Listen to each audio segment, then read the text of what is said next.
année, on a fait un cocktail de lancement pour le Polo Collector 10 avec la Fédération française de polo. On a souhaité regrouper l'ensemble des joueurs, des adhérents, des passionnés, des spectateurs et faire comme ça un événement un peu festif en ce début de saison française de polo. Je suis heureux d'avoir travaillé avec Opéra Galerie Paris qui nous ont accueillis pour l'événement, avec Jackie Massé qui a parsemé la galerie de photos de polo et d'autres de ses travaux, avec la marque Fer. La Fédération française de polo est heureuse de participer à la parution de Polo Collector 2010 qui, dans la lancée du volume précédent, se place à nouveau parmi les ouvrages les plus importants au monde concernant le polo.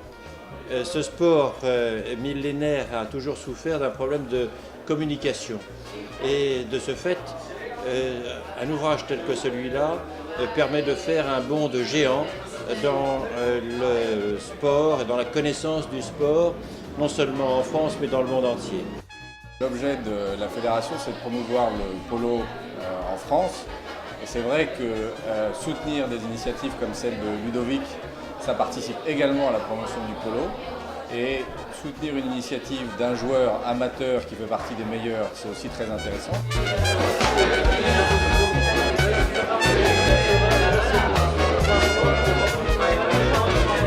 Disons d'abord exposé dans cette galerie-là, quand vous connaissez sa réputation quand même, c'est bien.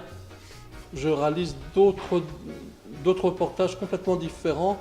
J'intègre des milieux complètement à l'opposé du polo, comme les squats artistiques parisiens, les concerts à la locomotive, la boxe.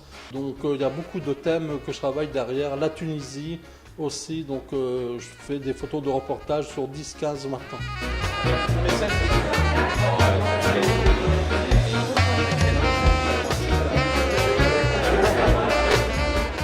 C'est donc la première marque de spiritueux certifié commerce équitable. L'idée du projet est très simple, nous sourçons nos produits, nos ingrédients dans des pays du tiers-monde, dans des coopératives avec lesquelles nous avons une relation directe. Et tous nos produits, tous nos spiritueux sont fabriqués dans la région de Cognac avec le savoir-faire typique de cette région. S'associer avec Polo Collector, c'est l'occasion pour faire une marque récente et haut de gamme de s'associer à un univers de prestige. Et c'est l'occasion d'associer deux univers, un univers éthique et de savoir-faire avec un univers de passion qui est celui du polo.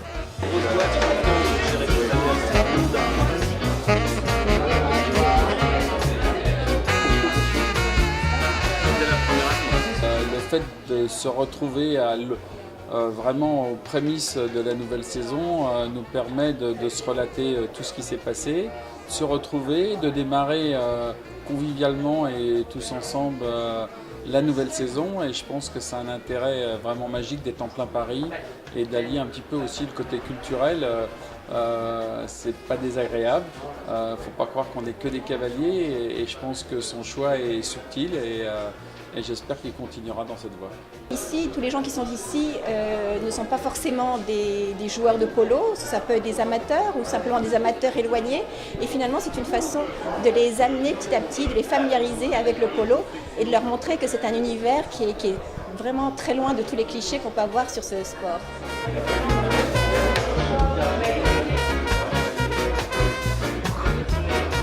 J'espère qu'il y aura beaucoup d'autres volumes dans l'avenir. C'est une collection de Polo Collector qui s'instaure et j'espère qu'elle n'est pas encore finie et qu'il n'y aura pas suffisamment de place dans les bibliothèques des sportifs pour mettre des volumes tels que celui-là.